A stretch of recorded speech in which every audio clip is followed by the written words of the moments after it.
बहन नाम क्या है आपका? कीर्ति। आप कहाँ की रहने वाली हैं? सराय गोपाल भद्री मलाख हरहर। बहन कीर्ति हैं आपके सामने, ये भद्री मलाख हरहर प्रयागराज की रहने वाली हैं और इनकी गवाही है कि सबसे पहले इनकी बुआ जो थी उनको प्रॉब्लम हुआ, वो समस्या में हुई और रात में अचानक उनको स्वप्न देखती और चिल्ला कर उठी और उनका जो बोलना था वो बंद हो गया था। जी भैया। बहन आप खुद बताएं कि आपकी जो बुआ थी उनको किस तरह प्रॉब्लम हुआ था? जी भैया, वो रात को छत पे सो रही थी। उसके बाद रात में 12 बजे तक उन्होंने बहुत तेज चिल्लाया। उसके बाद हम लोग गए, पापा लोग भी गए, वो कुछ फिर बोली ही नहीं। और इनका कहना है कि जब वो स्वप्न देखी और स्वप्न देखते ही जब वो अचानक उठती है और फिर उनकी जो आवाज़ थी वो बंद हो गई थी और कितना भी कोशिश की वो बोल नहीं पा रही थी। जी भैया। ऐसा करके वो कितना दिन नहीं बोल पाई? लगभग 2-3 साल तक नहीं बोली। आप सुन पा रहे हैं, 2-3 साल तक इनकी जो बुआ थी यानी इनकी पापा की जो बहन थी वो 2-3 साल तक स्वप्न देखने के कारण वो बोल नहीं पाई और उनका मुख बंद हो गया था। और जिसके कारण से आपने, आपके घर वालों ने क्या क्या किया, उनको कहाँ कहाँ के लेके गए? पहले बहुत से डॉक्टरों को दिखाए, फिर ओझा वैद्य के पास गए। यानी डॉक्टरों को जब दिखाए तो उसमें सीटी स्कैन के लिए बोला गया। जब सीटी स्कैन करवाए तो उसमें सब नॉर्मल आया। और जब रिपोर्ट आई थी रिपोर्ट नॉर्मल थी। जी भैया। फिर डॉक्टर ने क्या बोला, क्या कर सकते हैं, उन्होंने क्या कुछ कहा? उन्होंने दवा दी, कहीं खिलाते रहो ठीक हो सकता है। और उसके बाद भी वो नहीं बोली। जी भैया। और इनका कहना है कि जब उसके बाद फिर झाड़ फूक कराने के लिए ले गए, तांत्रिकों के पास गए और इनका कहना है कि जब वहां पर ले गए तो उनकी आवाज खुली उस समय। जी भैया। और उसके बाद फिर क्या हुआ उनके साथ? जी उनकी आवाज आई तो वो गाली और झगड़े लड़ाई तोड़ फोड़ करने लगी। आप सुन पा रहे हैं, 3 साल तक इनकी बुआ बोल नहीं पाई और कितना भी इलाज हुआ, डॉक्टर ने भी जांच की कि किस कारण से इनको प्रॉब्लम है, लेकिन रिपोर्ट नॉर्मल आई। फिर जब तांत्रिकों के पास ले गए उसके बाद इनकी बुआ बोलने लगी, लेकिन जब वो मुंह खोलती हैं तो सही बातें नहीं बोलती थी, परंतु गाली देना, उल्टी सीधी बातें बोलना, लड़ाई झगड़े करना और वो और ज़्यादा अपने जीवन से गलत काम करने लगी, वस्तुओं को तोड़ फोड़ करने लगी। जी भैया। किस तरह आपने उनकी कंडीशन देखी थी जब उनकी जुबान खुली, वो किस तरह काम करती थी? जहाँ भी जाती थी बस झगड़ा लड़ाई, चाहे जो मिलता था उससे झगड़ा करने लगती और गाली गलौज देने लगती, जो सामान पाती तोड़ फोड़ देती थी। और इतना कुछ करने के बाद उनके पीछे आपका कहना है कि लगभग 4 से 5 लाख रुपए और यहाँ तक कि 3 बिस्सा आपका जमीन भी बिक गया था। जी भैया। और आपका कहना है कि उनकी टेंशन में फिर आपके दादाजी भी बीमार हुए। जी भैया। और उनको बीमारी में देख करके बहुत ज़्यादा टेंशन में इनके दादाजी भी बीमार हुए और दादाजी की मृत्यु हो गई। जी भैया। और उसके बाद फिर दादी जी को भी बीमारी हुई। जी भैया। फिर इनका कहना है कि दादी जी का भी बहुत इलाज हुआ लेकिन ठीक नहीं हुई। उसी टेंशन में पहले इनकी बुआ बीमार थी, उनकी टेंशन में इनके दादाजी बीमार हुए, फिर उनकी मृत्यु हुई। और फिर दादाजी की मृत्यु के बाद इनकी दादी जी बीमार हुई, उसी टेंशन में फिर इनकी दादी जी का भी बहुत ज़्यादा इलाज हुआ लेकिन वो भी नहीं बची, उनकी भी मृत्यु हो गई। जी भैया। कलीसिया आप सब आज जो सुन रहे हैं ये वंशों का श्राप है, किस तरह परमेश्वर ने आज़ाद किया है आप सब जन सुनेंगे। जब आपके घर में इतनी ज़्यादा मृत्यु हुई, आपके घर में लगातार प्रॉब्लम थी और आपका कहना है कि और एक दिन सोते समय इनकी बुआ को पेट में अचानक दर्द हुआ और उनकी भी मृत्यु हो गई। जी भैया। और इसी तरह लगातार 3 मृत्यु एक बीमार होने के कारण इनके घर में हो गई। जी भैया। आप एक बात बताएं कि 3 मृत्यु आपके घर में कितने साल के अंदर हुई? जी लगातार ही हुई। पहले दादाजी 1 साल में, फिर दादी जी दूसरे साल में, तीसरे साल में बुआ भी। और आप एक बात बताएं कि आपकी बुआ जब बीमार हुई और उसके कितने साल के बीच में बुआ और दादा दादी सबकी मृत्यु हुई, कितने साल में ये सब हुआ? 3 साल में तीनों लोग खत्म हो गए। और 3 साल के बीच में ही तीनों लोग की मृत्यु हो गई और इस तरह इनका परिवार पूरी तरीके से प्रॉब्लम में था। जी भैया। उस समय क्या सोचते थे आपके घर वाले और आपके आस पड़ोस वाले, क्या बोलते थे? वो हमारे आल पड़ोस के लोग हमारे घर में इसी समस्या को देखकर आते भी नहीं थे, कहते थे इनके घर में ऐसा है वैसा है, इसलिए वो दूरी बना के रखते थे। माँ जी आप बता सकती हैं आपने क्या सुना था उस समय, आप क्या महसूस करती थी जब आपके घर में इस तरह मृत्यु हुई थी तब? बहुत दुख हुआ भैया, बहुत बहुत परेशानी झेली, बहुत मारती थी हमके, बहुत मारत रहे हमको, खदेर खदेर जो जहाँ पावे वहीं मार दे। और इनका कहना है कि उसके बाद फिर इनकी माता जी को बीमारी हो गई, और ये जो माता जी इनके बगल में खड़ी हैं इनका भी गवाही लिखा है कि ये भी किसी तरह इलाज हुआ और ये भी मरने से बची हैं। हाँ भैया, बहुत तरह हम बीमार है, मरने से बचे हैं। आप देख पा रहे कलीसिया की एक के बाद पहले इनकी बुआ बीमार हुई, फिर बुआ की बीमारी को लेकर के टेंशन में इनके दादाजी खत्म हुए, और फिर जब दादाजी की मृत्यु हुई तो फिर दादी जी बीमार हुई और दादी जी की भी मृत्यु हो गई, और उसके बाद जो इनकी बुआ बीमार थी उसकी भी खूब इलाज हुआ लेकिन वो भी नहीं बची, उनकी भी मृत्यु हो गई। और उसके बाद जो इनकी माँ खड़ी है बगल में, फिर इनको भी उसी तरह अटैक हुए लेकिन ये भी बीमारी से मरते मरते बची हैं। हाँ भैया। बहन, फिर आपने लिखा है कि उसके बाद जब आपकी मम्मी ठीक हुई तब आपको प्रॉब्लम होने लगी। जी भैया। आपको क्या दिक्कत होता था? मेरे पेट में बहुत दर्द होता था और लैट्रिन बार बार होती थी, पलटियाँ भी होती थी।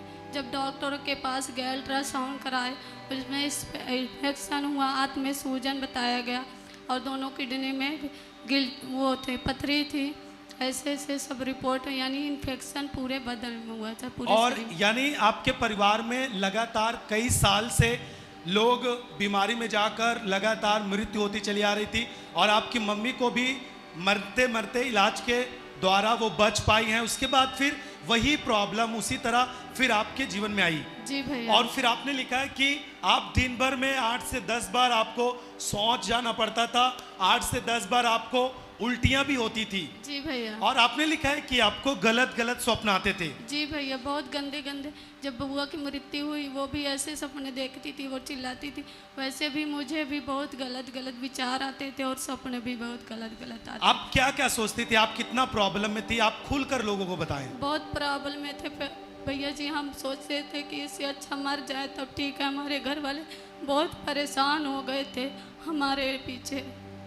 और आपका सब कुछ जांच हुआ और उसके कारण से आंत में सूजन, इन्फेक्शन, दोनों किडनी में पथरी निकली और आपको बुखार भी आ गया, जिसके कारण से आपने लिखा है बहुत ज़्यादा खांसी आती थी, और इस कारण इतनी ज़्यादा तबीयत खराब हो गई कि 3 दिन तक आप उन दिनों में आईसीयू में भी आपको रखा गया था। जी भैया। माँ जी आप बताएं कि आपने क्या देखा था उस समय? आपकी बेटी की तबीयत किस तरह थी? तेलियर गर्ज गए, ले गए भैया वहाँ, सुबह जाँच वोच भाई, रिपोर्ट आई नहीं, तब इनके हालत बहुत खराब हो गई, बचने लायक नहीं रही। और फिर आईसीयू में रखा गया इनको। इस 3 दिन आईसीयू में रखा। और इनका कहना है कि लगभग 2.5 से 3 लाख रुपए खर्च हुए लेकिन फिर भी आराम नहीं हुआ। आप अपनी स्क्रीन पर देख सकते हैं, ये बहन आईसीयू में भी थी 3 दिनों तक, और उसके बाद फिर इन्हें आईसीयू से निकाल कर लाया गया। तब आपकी तबीयत कैसी थी बहन, आप खुद बताएं। फिर भी बुखार और खांसी लगातार आती थी। इलाज हुआ 8 महीने तक हम दवा खाए, फिर भी वही प्रॉब्लम होती रही। इनका कहना है कि इलाज के बाद ये आईसीयू से बाहर आई लेकिन जो प्रॉब्लम थी उसी तरह बनी थी, और 8 महीनों तक इन्होंने दवाइयाँ खाई लेकिन इनकी प्रॉब्लम नहीं जा रही थी। जी भैया। आपको प्रॉब्लम क्या थी उस समय जब 8 महीने तक आपने दवा खाई? फिर उसके बाद मुझे बहुत खांसी और गर्दन में 3-4 दोनों तरफ गांठें भी निकल आई और उससे ज़्यादा खांसी आने लगी। जब जांच करवाने के लिए गए तो बोला यानी लगता है इन्फेक्शन है, टीबी हो गया है। इलाज करवाए, उनमें थोड़ा बहुत निकला, फिर बोला कि ये ठीक हो जाएगा, फिर भी नहीं ठीक हुआ। इलाज फिर भी करवाए। आपके घर में सब जन पूरे, क्योंकि 3 मृत्यु आपके घर में हो चुकी थी और जिस कारण से आपका घर बहुत ज़्यादा दब चुका था और एक के बाद एक बीमार होते जा रहे थे, और इस बार आपके ऊपर अटैक था बीमारियों का, और उस समय आप बहुत ज़्यादा बेचैनी में थी।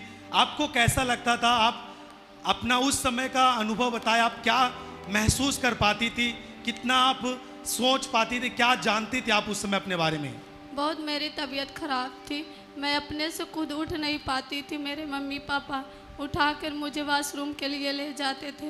इतना ज़्यादा तबीयत खराब थी, सारे दिन खांसती रहती थी।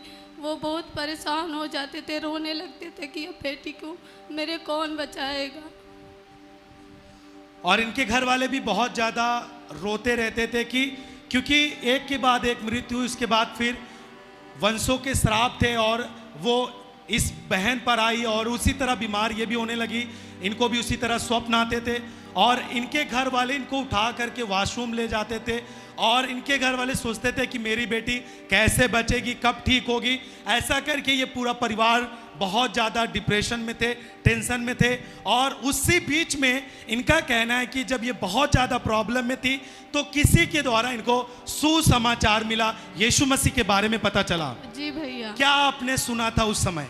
जब हम बहुत बीमार थे, आराम नहीं हो रहा था, लेटे थे बाहर, एक भाई आए और बोले, प्रार्थना किया, कुछ हमको अच्छा लगा। फिर उसके बाद बोले कि आप यीशु आश्रम चलिए, वहाँ सब ठीक हो जाएगा। और उन्होंने आपको पसदेवरा चर्च के बारे में बोला? उन्होंने जी भैया। उन्होंने आपके लिए उस समय प्रार्थना भी किया तो आपको अच्छा लगा? जी भैया। फिर आपने ये सब महसूस किया और उसके बाद आपने प्रार्थना में आना शुरू कर दिया? जी भैया। और आपका कहना है कि विश्वास के साथ आप लगातार चर्च में आने लगी और धीरे धीरे करके आपकी प्रॉब्लम्स, जो उल्टियां आपको होती थी, बार बार आपको दस्त होता था, ये सब आपको जो आत्म सूजन थी, वो सब इन्फेक्शन भी खत्म हो गया धीरे धीरे करके। तारीफ करें जोर से। बहन, आप एक बात बताएं कि आप जब चर्च में आने लगी तो कितना दिन बाद आपने दवा छोड़ा? 5-6 महीने पहले से आपने छोड़ा था दवा? जी भैया। 5-6 महीने से पहले इन्होंने दवा छोड़ दी थी। और इनका कहना है कि जब ये प्रार्थना में आने लगी लगातार, उसके बाद फिर इनके आंत का सूजन और जो इन्फेक्शन था, जो बार बार इनको दस्त होता था और जो पलटियां होती थी, वो सब प्रॉब्लम चली गई। तारीफ करें जोर से।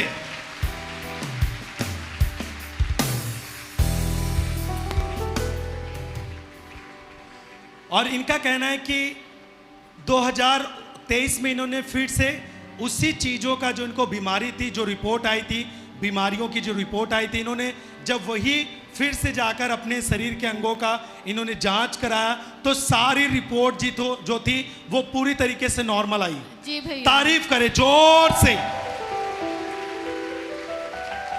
और जोर से तारीफ करें।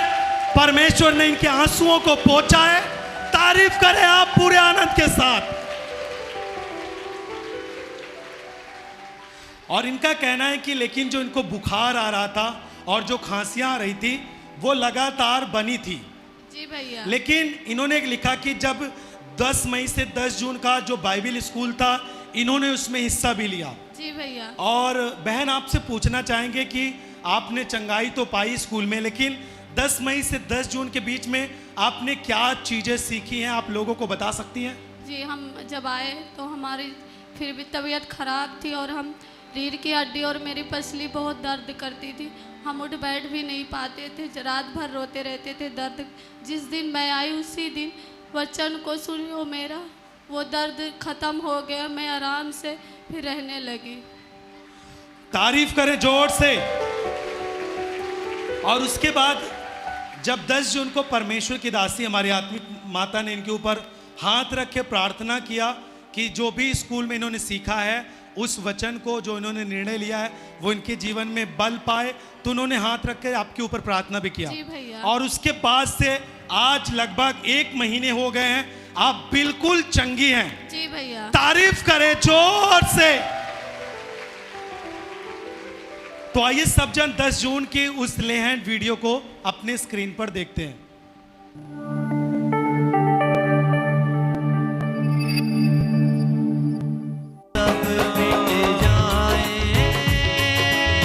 सब ताली बजा के प्रभु में महिमा करें।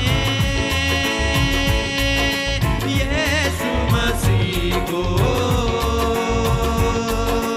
जो तू जाने, सब मिट जाए रोग पुराने। जोर से ताली बजाएं, यही काम यीशु करता है। यीशु मसीह के लिए जोर से ताली बजाएं सब जन। और बहन उसके बाद से फिर आपको जो खांसी आता था, जो बुखार रहता था, सारी प्रॉब्लम आपने लिखा है चली गई है। जी भैया। अब आपको कोई प्रॉब्लम नहीं होता। जी नहीं अब भैया। आप अपने से सब काम कर पाती हैं। जी भैया। और जो भी वंश के जो श्राप थे वो बिल्कुल टूट चुके हैं। जी भैया। अब आपके घर में कोई दूसरा व्यक्ति इस तरह बीमार नहीं होता। नहीं भैया। माँ जी आप बताएं, आपकी बेटी बिल्कुल ठीक है? हाँ भैया। किसने ठीक किया, चंगा किया? यीशु मसीह ने। अब आप भी बिल्कुल ठीक हैं? हाँ। खुश हैं आप? हाँ खुश है भैया। ताली बजाएं इस खुशी के लिए, यीशु मसीह के लिए। जोर से ताली बजा, अपने हाथ को उठा के हालेलुया।